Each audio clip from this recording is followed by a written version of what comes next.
Alors aujourd'hui, le numérique est en déficit de femmes, puisque nous avons globalement moins de 27% de femmes qui travaillent dans le numérique et dans les fonctions techniques, moins de 10% en moyenne.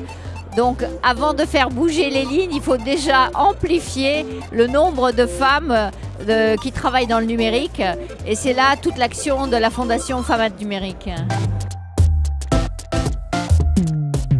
En fait, il faut redétricoter tout un ensemble de stéréotypes et tout un ensemble de préjugés qu'ont les femmes vis-à-vis des métiers du numérique. D'abord, ce sont des métiers qui sont méconnus.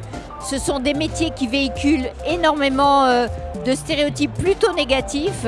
Et ce qu'il faut construire, c'est toute la valeur du numérique par rapport aux usages de demain. Par exemple, dans l'éducation, dans la santé, dans le sport, on aura besoin de femmes qui construisent les mondes de demain avec le numérique.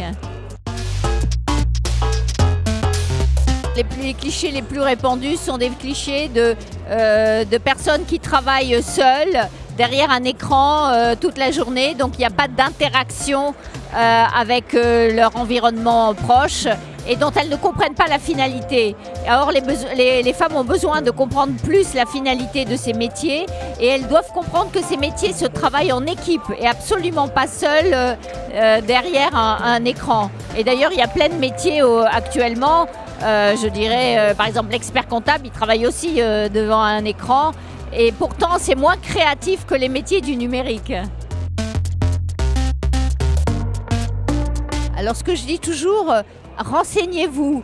Allez dans les forums, allez dans les salons, allez dans les événements autour du numérique. Renseignez-vous sur les formations. Il y a des formations courtes, très courtes, plus longues.